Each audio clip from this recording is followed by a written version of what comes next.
The following events took place around early December of 2015. It was late at night in Washington State. I wasn't home alone for these events, although at the time they occurred, I was the only one awake in my house. 1 a.m. So I'll start by saying that my family has 3 cats. They'll often stay out late, making it my responsibility to make sure that they're in, as I'm the last one to go to sleep. When our one cat, Nellie, wants to come in at night, she'll scratch her claws on the sliding screen door located behind our sliding glass door. The aforementioned door is located in the family room, the room with the TV, and the room I'm usually in late at night just hanging out alone, flipping channels and whatnot. Oddly enough, I was watching a video about deep web horror stories by my favorite YouTube narrator, this guy named Corpse Husband. I hear what I think is my cat scratching on the screen door, ready to come in. I get up, make the short 7-foot walk from the couch to the door to let her in. I open the door, expecting to see her bolt into the house as usual, but she's not there. "Nellie, come on in," I call childishly. When she doesn't appear to be there, I flip on the porch light and see nothing on the patio, no cat. I look up and just 50 feet away, I see a tall, lanky, very disturbed looking man standing near the fence line of my yard. I kind of squint and smirk and I look in confusion. It didn't take long before confusion turned into sheer terror. The man is not moving, not even acknowledging the fact that he has been discovered by me. Completely unresponsive to the encounter, almost as if he felt he was invited there openly. I instantly slam the door and run to my parents' room to wake up my parents and tell them what I just saw. It takes about a minute or two for them to become coherent and truly understand what I'm saying to them. My dad gets out of bed and scans the yard from inside. The man is gone. Tired and annoyed, my dad assures me it was my imagination and goes back to bed. I was a little angered I wasn't taken more seriously, as I know what I had seen. 1:15 a.m.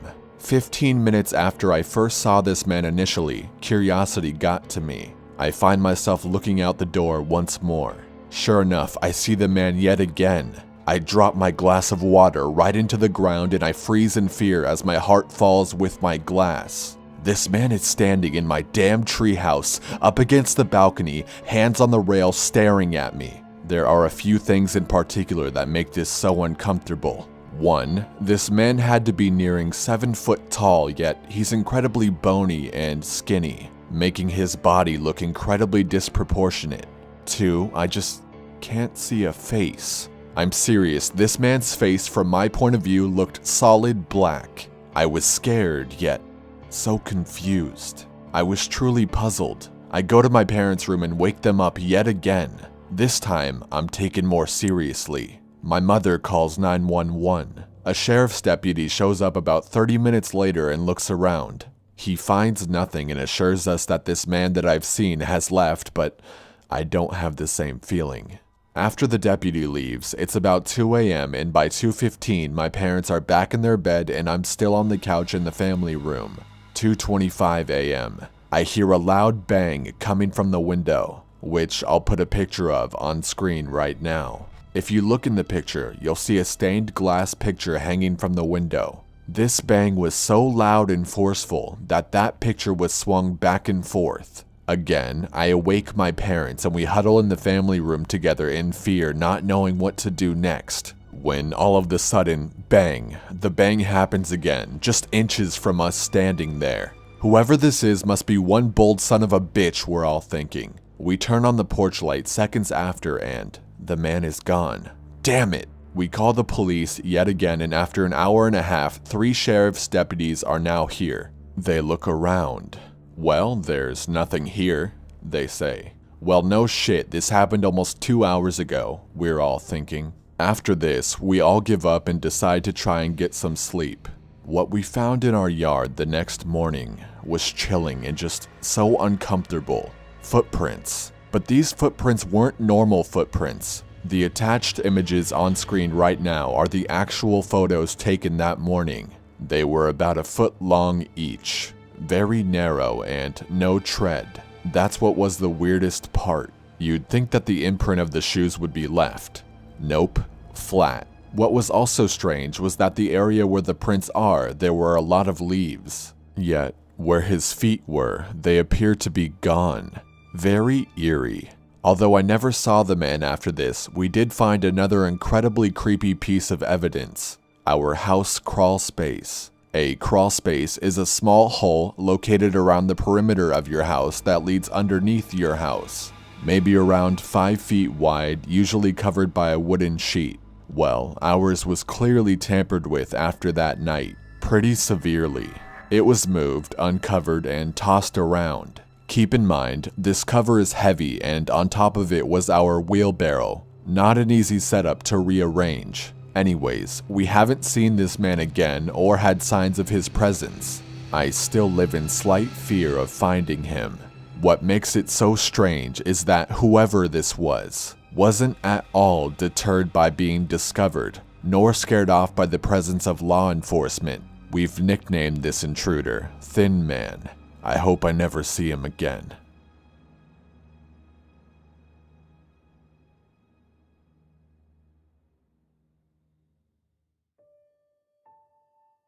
I was home alone.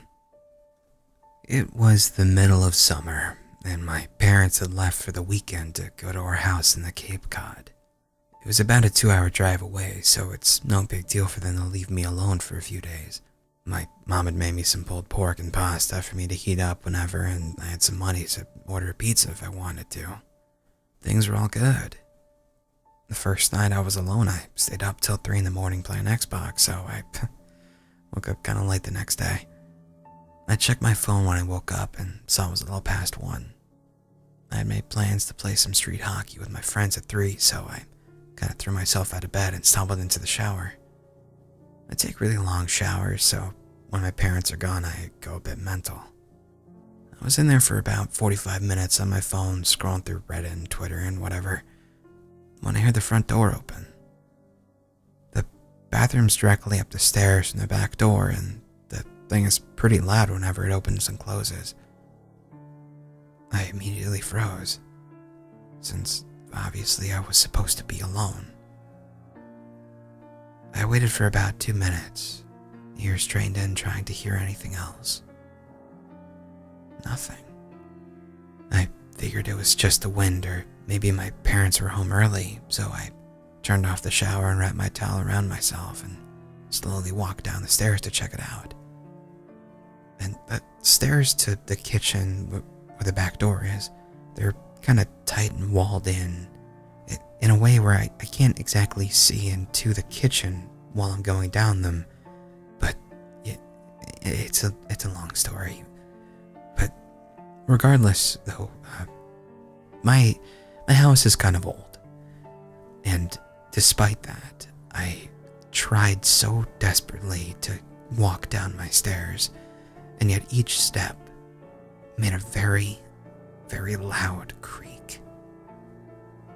I mean, I still took my time and tried to be as quiet as possible. I probably took like 45 seconds walking down all 12 of the stairs.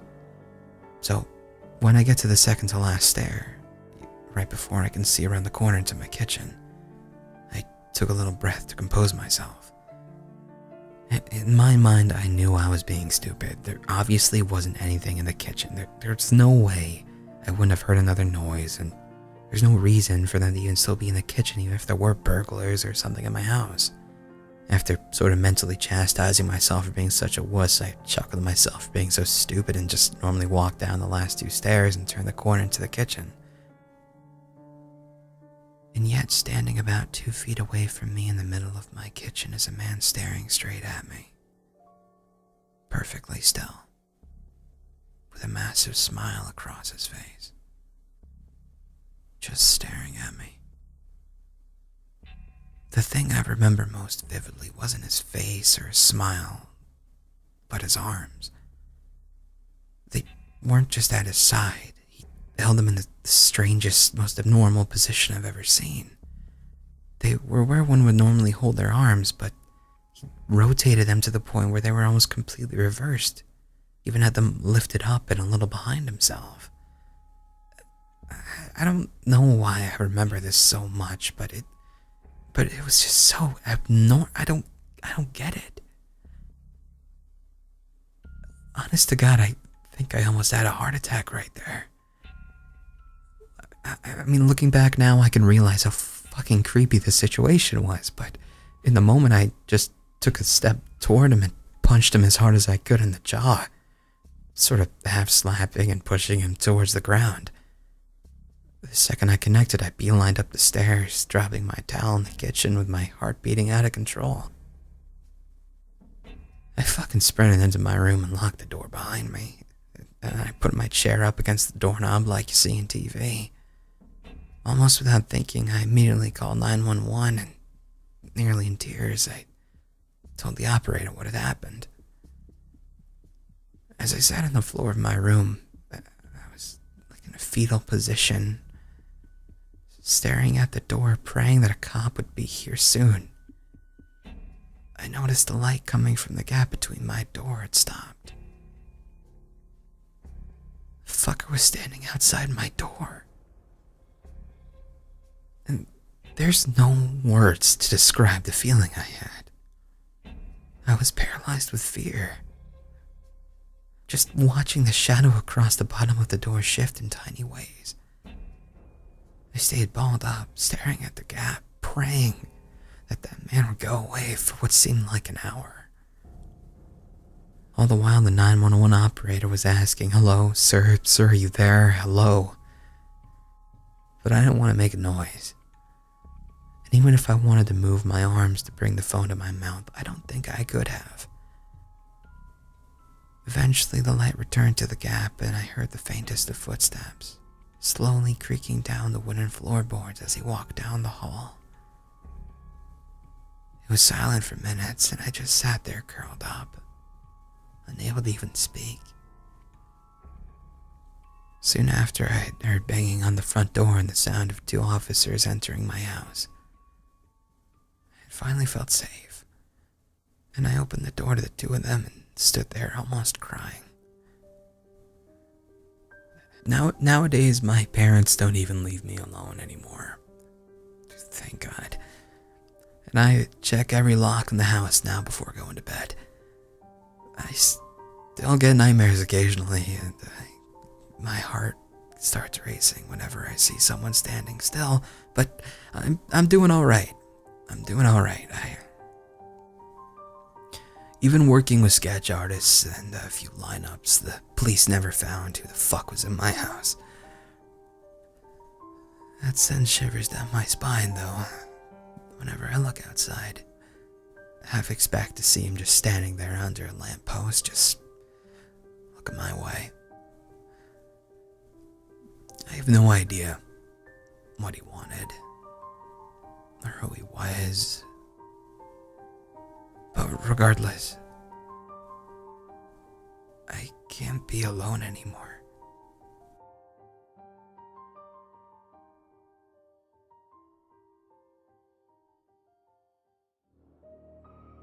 This happened to me in 2006 when I was 16. I was at the peak of my high school year, played football with my best friends, and drove a 2002 Chevy Avalanche, although I only had a learner's permit. On November 14th, my cushy high school life was altered by a scary dose of reality. It was a normal Tuesday morning, and I woke up at 6:30 a.m. to finish some homework. My mom left at about 6:45 to take my little sister to school and said she would come back around 7:25 to take me. I went downstairs to turn the music up on my cheap-ass radio that was loud as fuck for some reason, and I got in the shower around 6:55. The music was still super loud, even from where I was in the shower upstairs. My hand was inches away from the nozzle that turned the water on when suddenly, the music stopped. Somewhat confused, I stepped out of the bathroom and peeked around the corner to look at the radio. I was about to go turn it back on when a hand with a black glove reached over and pulled the cord out of the socket. It was like somebody had hit me in the gut with a baseball bat. I stepped back, terrified at what I had just witnessed. Across the hall from the bathroom is a closet where we keep the towels and soap. I grabbed my phone and went into the closet as quietly as possible and locked myself in, my phone glued to my hands. I was in such shock that I couldn't even think straight. All I could hear were 3 men talking back and forth, plastic bags shuffling and glass and other items breaking. I was about to call the police when I thought about my mom. She would be home any minute now, and the thought of what they might do to her terrified me. I called her, and these were my exact words. Mom, okay, listen to me. 3 or 4 men just broke into the house and are robbing the place. I'm upstairs in the back closet and have the door locked. Park at the neighbor's house and call the police now. Now, being a parent myself, I can imagine the fear she must have felt during that. In a shaky, terrified voice, she just said okay and hung up the phone. She was only about 3 minutes away but promised to rush back as fast as she could. Now it was just me and the unwanted house guests. I decided to call the cops too and told them the situation. Police were on their way, but our house was further out than most. Deep down, I knew it would take them a bit longer. I heard them, the robbers. There now had to have been 4 or 5 of them. I'm not bragging by all means, but we do live in a bigger house, and the downstairs is where all the bedrooms, living room, and kitchen are. This includes my dad's office, where he had computers for work and stuff. Minutes passed that felt like hours, and I could hear them getting closer to me. A couple of them were at the end of the hallway, and I heard footsteps. Mere feet from the closet. I actually looked back on my life thinking that I was going to die. 2 dark shadows appeared at the bottom of the closet door. Tears now began pouring down my face, knowing that I might actually get shot or kidnapped. Even though I was a pretty big guy, standing at 6'2", 250 pounds, I was definitely outnumbered. I heard the doorknob turn to open until the lock caught it. My blood ran cold and I got sick to my stomach when he said, "Shit, it's locked." I guess they went to the bathroom across the closet and noticed my clothes. This must have terrified them because the footsteps grew quieter. It was then that I heard police sirens. Multiple sirens blaring. Never before has a sound brought such relief. That is, until I heard a voice at the door say my name. I opened it and a man in a police vest looked at me and said, "You alright, son?" Outside, cops and cop cars littered the street. My mom was right where I told her to stay. Hysterical, she ran up and wrapped her arms around me and held me for a lifetime. There were a total of 6 men, all middle-aged and all had criminal records. I didn't go to school for the rest of the week. I suffered from nightmares and anxiety attacks when I heard a crack or a knock in the house. I became depressed, and by the beginning of December I was diagnosed with PTSD. My depression eventually began to diminish when I started working out. I joined the football team again and my life was finally getting back to normal. Today I'm happy, have a nice job, I married my high school sweetheart, and we just had our 2nd child. If there's anything I could tell you from this experience, it's that you should always cherish every moment of every day because you never know when it could be your last.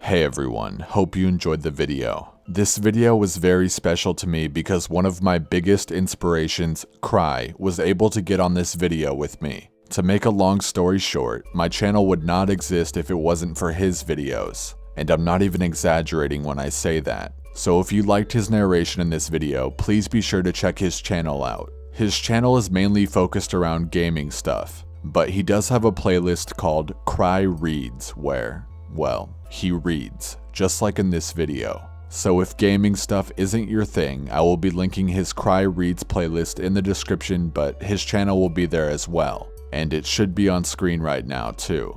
The guy's extremely cool, very talented, and it's extremely odd to have talked to him after years of watching his videos.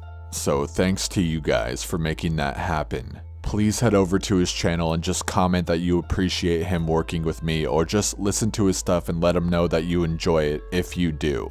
I feel like when people voice their opinion on liking when collaborations like this happen, it makes it so things like this can happen more often, and them doing this doesn't go unappreciated. So please go and do that for me if you can. Thank you to everyone who submitted their story for this video. I had some leftover good ones that I will be probably using for future videos. If you have any personal stories you'd like to send in to possibly get read on my channel, please email it to corpsehusbandstories@gmail.com. And if anyone is curious about my health, things are getting better, I think. All my tests that I've taken so far have come back okay. I don't have a blood clot in my leg, which is good, but I still have to do some x-rays on my spine. Please follow me on social media to keep up to date with what's going on with that and just other stuff in general. Once again, thank you so much for watching. Links to Corpse Husband shirts and everything else in the description. I'm still following anybody who buys a shirt and sends me a picture of them in it on social media. Stay safe and have an awesome day.